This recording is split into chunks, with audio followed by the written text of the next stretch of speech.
Good morning student.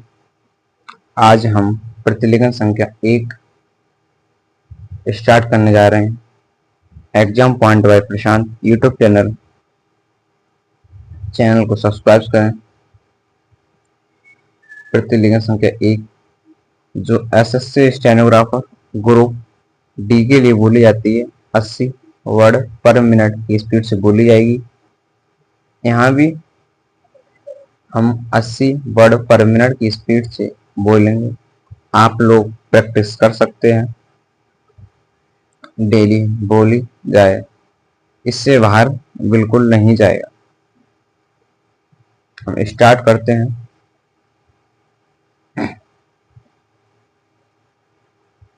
10 second में start हो जाएगी।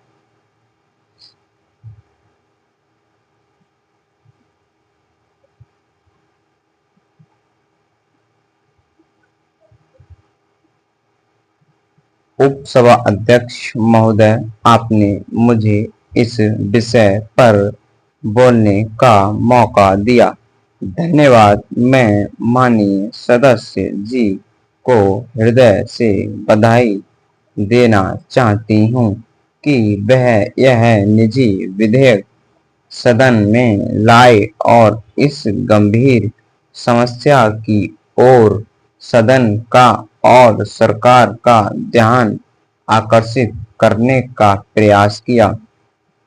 महोदय, रोजी रोटी, कपड़ा और मकान की समस्याओं के साथ देश के लोगों की जन भावनाएं भी जुड़ी हैं और मुझे आशा है कि हम इन मूलभूत आवश्यकताओं को लोगों को प्रदान कराने की दिशा में आगे बढ़ सकेंगे।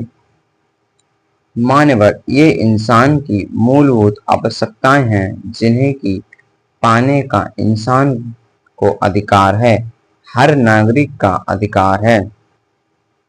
और हर सरकार, चाहे वह लोकतांत्रिक सरकार हो, चाहे नौकरशाही की सरकार हो, चाहे वह तानाशाही की सरकार हो, चाहे फौज सरकार हो, हर सरकार का यह नैतिक दायित्व है कि वह अपने देश के नागरिक को रोजी रोटी, कपड़ा और मकान उपलब्ध कराएं। मान्यवर, हमारा दुर्भाग्य है कि देश में इतनी विशाल जनसंख्या होते हुए, अटूट संसाधन होते हुए भी हर एक नागरिक को हम ये सुविधाएं नहीं दे पा रहे हैं। इसका कारण यह है कि यहाँ के जो हालात हैं, जो आर्थिक हालात हैं, उनमें पूरी तरह से संतुलन नहीं है और एक बड़ा वर्गभेद दिखाई देता है।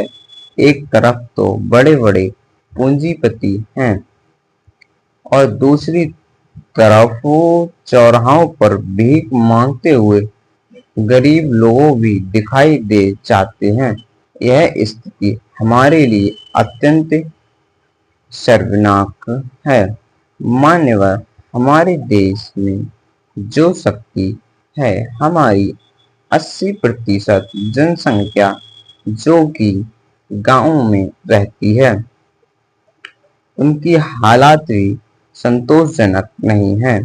वे बेरोजगारी की स्थिति से गुजर रहे हैं।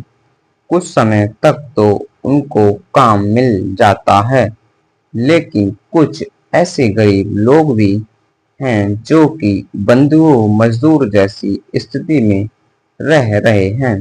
वे पूरे दिन श्रम करते हैं, फिर भी परिवार को भरपेट रोटी नहीं दे सकते। इसलिए मैं इस बिल के माध्यम से सरकार से निवेदन करना चाहती हूँ कि सरकार ऐसी नीतियाँ बनाए जिससे कि लोगों को काम मिल सके।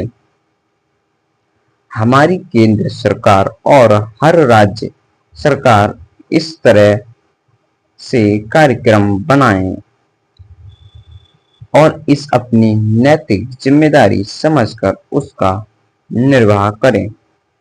और उसको कानूनी जामा पहनाए। हर सरकार यह कानूनी दायित्व होना चाहिए। सरकार नैतिक जिम्मेदारियों से बंधी हुई है। तो इसमें भी लिखा होगा, देखो नीचे 400 वर्ड है ये, 80 की वर्ड पर मिनट की स्पीड थी ये। आप लोग इससे प्रैक्टिस कर सकते हैं। इसमें देखो लिखा भी है, देखो देखो 60 लिखा है तो 60, और नीचे देखो ये 400, 400 की 400 मतलब इस मैगजीन में वर्ड है। ऐसी ही मैगजीन है। आगे तक प्रतिलेखन संख्या ये 2 है, ये 3 है, ऐसे 4 है, ये 5 है,